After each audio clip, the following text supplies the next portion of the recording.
कोलकाता के Eden garden में एक कॉन्सर्ट चल रहा था। ये तब की बात है जब ईडन गार्डन इंडोर स्टेडियम हुआ करता था। यहाँ लता मंगेशकर समेत कई दिग्गज कलाकार मौजूद थे। एक परफॉर्मेंस के दौरान लता जी 8-9 साल के एक बच्चे को नोटिस कर लेती हैं जो तबला बजा रहा था। उन्होंने उस बच्चे के पिता को बुलाया और कहा, अपरेश दा फैंटास्टिक, आपका बेटा गुणी है। नमस्ते, मैं हूं आस्था और आप देख रहे हैं लल्लन टॉप सिनेमा। 16 फरवरी 2022 की सुबह 69 साल की उम्र में उस बच्चे का निधन हो गया। लता मंगेशकर के गुजरने के ठीक 10 दिन बाद उस बच्चे को दुनिया ने बप्पी लाहिड़ी नाम से जाना और बप्पी दा के नाम से याद रखा। बप्पी दा को इंडियन म्यूजिक में डिस्को एलिमेंट ऐड करने के लिए जाना जाता है। मगर बड़ा दिलचस्प किस्सा है कि उन्हें डिस्को का आइडिया कहाँ से आया। जख्मी, चलते चलते और आपकी खातिर जैसी फिल्मों का म्यूजिक सक्सेसफुल होने के बाद बप्पी 1979 में अपने पहले वर्ल्ड टूर पर गए हुए थे। वो इस ट्रिप के दौरान शिकागो के एक क्लब में पहुंचे। वहां डीजे कुछ गाना बजा रहा था। पप्पी को ज्यादा समझ नहीं आया मगर उन्हें सुनकर अच्छा लगा। वो कुतूहलवश डीजे के पास पहुंचे और पूछा, व्हाट आर यू प्लेइंग? माने, आप क्या बजा रहे हैं? डीजे ने जवाब दिया, I am playing a disc and when we play it in a club where everybody is dancing we call it disco. इसका मतलब, मैं एक डिस्क बजा रहा हूं। जब हम क्लब में डिस्क बजाते हैं और सब लोग नाचते हैं तो हम उस म्यूजिक को डिस्को बुलाते हैं। बकौल बप्पी उन्हें डिस्को शब्द बड़ा सुंदर लगा। उन दिनों जॉन ट्रेवोल्टा की film Saturday night fever release हुई थी। उसी फिल्म के गाने उस क्लब में बज रहे थे और सब लोग नाच रहे थे। उन गानों में एक खास किस्म की बीट थी जो बप्पी को हिट कर रही थी। जब वो टूर से लौटकर इंडिया आए तो उन्हीं धुनों से प्रेरित होकर फिल्म सुरक्षा का म्यूजिक बनाया। इस फिल्म का गाना मौसम है गाने का बहुत पॉपुलर हुआ था। ये बप्पी दा का पहला गाना था जिसमें डिस्को एलिमेंट था। आगे उन्होंने डिस्को डांसर नाम की फिल्म का म्यूजिक कंपोज किया। इस फिल्म के कुछ 5 गाने थे। इसमें से 3 गाने I am a disco dancer, Jimmy Jimmy और कोई यहाँ नाचे नाचे भयंकर हिट हुए। आज भी किसी शादी में बैंड वाला ये गाने ना बजाए ऐसा हो नहीं सकता। और 40 साल से ज़्यादा पुराने गानों का क्रेज़ ऐसा कि पब्लिक बीट सुनते ही पागल हो जाती है। ये है बप्पी दा की लेगेसी। बप्पी लाहिड़ी का जन्म 27 नवंबर 1952 को हुआ था। उनके पिता अपरेश और मां बांसुरी लाहिड़ी बंगाल के मशहूर सिंगर्स माने जाते थे। ऐसे में बप्पी ने 3-4 साल की उम्र से ही तबला बजाना शुरू कर दिया था। उन्होंने अपने करियर का पहला गाना 11 साल की उम्र में कंपोज किया था। ये दुर्गा पूजा स्पेशल एल्बम का गाना था जो उनके पिता ने गाया था। जब बप्पी 10वीं क्लास में पहुंचे तब दादू नाम की बांग्ला फिल्म के लिए म्यूजिक बनाया। ये उनका ऑफिशियल डेब्यू प्रोजेक्ट था। इस फिल्म के बाद बप्पी ने अपने पापा को साफ बोल दिया कि पढ़ाई में उनका जी नहीं लगता, वो म्यूजिक की फील्ड में करियर बनाना चाहते हैं। पापा ने कहा, पहले स्कूल खत्म करिए फिर फुल टाइम म्यूजिक बनाने की परमिशन मिलेगी। जब बप्पी 19 साल के हुए तो उनकी फैमिली मुंबई शिफ्ट हो गई। काम के लिए भी ज़्यादा हाथ पांव नहीं मारना पड़ा क्योंकि अपरेश लाहिड़ी खुद म्यूजिशियन थे। मुकेश, मोहम्मद रफ़ी और लता मंगेशकर जैसे दिग्गजों के साथ उनका उठना बैठना था। इस वजह से बप्पी को सोमू मुखर्जी की फिल्म नन्हा शिकारी के लिए म्यूजिक कंपोज करने का काम मिल गया। सोमू मुखर्जी चर्चित फिल्म मेकर और राइटर थे। आज की जनरेशन उन्हें काजोल के पिता के तौर पर जानती है। खैर, नन्हा शिकारी नहीं चली, न फिल्म न उसका म्यूजिक। इसके बाद बप्पी को BR इशारा की फिल्म चरित्रहीन में काम मिल गया। ये परवीन बॉबी के करियर की पहली फिल्म थी। ये पिक्चर भी नहीं चली। 1974 में एक लड़की बदनाम सी नाम की फिल्म आई।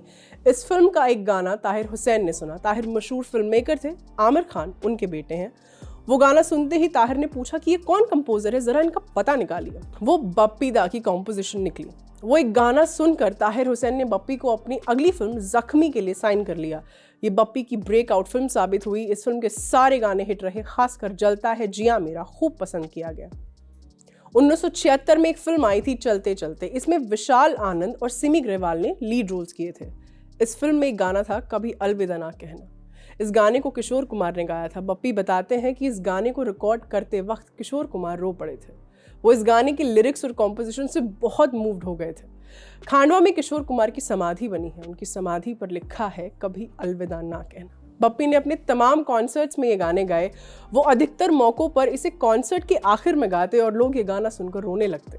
बप्पी इसे अपनी खुशकिस्मती मानते हैं कि किशोर कुमार ने अपने करियर में ढेरों गाने गाए मगर उनकी समाधि पर बप्पी का गाना लिखा हुआ है। बप्पी दा किशोर कुमार को मामा बुलाते थे क्योंकि वो उनकी माँ के राखी ब्रदर थे। बप्पी लाहिड़ी के बनाए गानों की वजह से किशोर कुमार को 2 back to back Filmfare awards भी मिले थे। ये गाने थे नमक हलाल से पग घुंघरू और शराबी फिल्म का गाना मंजिलें अपनी। हालांकि बीतते समय के साथ फिल्म इंडस्ट्री में एक नई प्रथा शुरू हो गई। एक फिल्म पर कई कंपोजर मिलकर काम करते थे। ये चीज़ बप्पी दा को ठीक नहीं लगती थी। बावजूद इसके उन्होंने 90 के दशक में भी गोरी हैं कलाइयाँ, तम्मा तम्मा लोगे, ओ लाल दुपट्टे वाली और सांवली सलोनी जैसे चार्ट बस्टर्स गाने दिए। हम तुम्हारे हैं सनम वो पहली फिल्म थी जिसमें बप्पी ने बतौर गेस्ट कंपोजर काम किया। इस फिल्म के लिए उन्होंने गले में लाल टाई नाम का गाना बनाया था जो बड़ा पॉपुलर हुआ था। बप्पी लाहिड़ी पर हमेशा से आरोप लगा करते थे कि वो विदेशी कंपोजर्स की धुन चुरा कर गाने बनाते थे। बप्पी खुद मानते हैं कि उन्होंने ऐसा किया है। बप्पी बताते हैं उन्होंने तकरीबन 20 फिल्मों में ऐसे गाने बनाए जो वेस्टर्न म्यूजिक से इंस्पायर्ड थे। बकौल बप्पी उन्होंने इन गानों से सिर्फ मुखड़ा उठाया था ताकि अपने गानों में डिस्को वाला एलिमेंट ऐड कर सकें। उदाहरण के तौर पर वो बताते हैं कि उन्होंने तम्मा तम्मा लोगे एक अफ्रीकन लोकल गीत से प्रेरित होकर बनाया था, मगर लक्ष्मीकांत प्यारेलाल ने भी उसी गाने से प्रेरित होकर जुम्मा चुम्मा दे दे बनाया। उन्हें तो कोई कुछ नहीं कहता। बप्पी हालिया म्यूजिक सीन को लेकर बेहद मायूस रहते थे। वो अपने इंटरव्यूज में बताते हैं कि वो लोग तो सिर्फ इंस्पिरेशन लेते थे। आज के समय में गाने ही कॉपी कर दिए जाते हैं और उन्हें रीमिक्स के नाम पर बेचा जाता है। अजय देवगन की फिल्म हिम्मत वाला में नैनो में सपना से लेकर ताकी रे ताकी दोनों उनके गाने थे। बद्रीनाथ की दुल्हनिया में उनका गाना तम्मा तम्मा इस्तेमाल किया गया। बागीत्री में भंकस को रीमिक्स किया गया। आयुष्मान खुराना की फिल्म शुभ मंगल ज्यादा सावधान में अरे प्यार कर ले को रखा गया। कमाल की बात यह भी है कि बप्पी लाहिड़ी 3 बार ग्रैमी अवार्ड्स के लिए नॉमिनेट हुए थे, मगर वो कभी टॉप 5 में नहीं पहुंच पाए। 2013 में दिए एक इंटरव्यू में उन्होंने बताया कि टॉप 5 में पहुंचने के लिए उन्हें और मेहनत करनी पड़ेगी। कुछ साल पहले जब तक है जान और सन ऑफ सरदार के बीच हुए क्लैश को लेकर काफी हल्ला कटा था। शाहरुख खान की करीबी दोस्त रही काजोल को जब तक है जान के प्रीमियर पर नहीं बुलाया गया। इस सब के चक्कर में बप्पी दा का नुकसान हो गया। इन 2 सुपरस्टार्स की फिल्मों के साथ एक और फिल्म रिलीज हुई थी। इसका नाम था रॉकिंग दर्द डिस्को। इस फिल्म में बप्पी लाहिड़ी ने डिस्को किंग नाम का कैरेक्टर प्ले किया था जो कि उन्हीं के रियल लाइफ पर बेस्ड था, मगर पिक्चर कब आई कब गई किसी को पता नहीं चला। हालांकि इससे पहले भी वो बढ़ती का नाम, दाढ़ी, कलाकार और धर्म करम जैसी फिल्मों में छोटे रोल्स कर चुके थे। 2009 में आई सलमान खान और करीना कपूर स्टारर फिल्म मैं और मिसेस खन्ना में बप्पी लाहिड़ी एक प्रॉपर कैरेक्टर प्ले करते नजर आए थे। इस फिल्म में उनके किरदार का नाम था विक्टर सर। फिर वो ओम शांति ओम में एक कैमियो में भी दिखाई दिए थे। बप्पी दा काफ़ी सेल्फ अवेयर किस्म की पर्सनालिटी थे। उन्हें पता था कि लोग उनके गहने पहनने का मजाक उड़ाते हैं, मगर वो कभी इस चीज़ से प्रभावित नहीं हुए, बल्कि वो खुशी खुशी बताते हैं कि हर आर्टिस्ट की तरह ये उनका स्टाइल था जो वो पूरे स्वैग से कैरी करते थे। माइकल जैक्सन ने उनसे मिलने के बाद सबसे पहले उनके गले में पड़ी चेन और लॉकेट के बारे में पूछा था।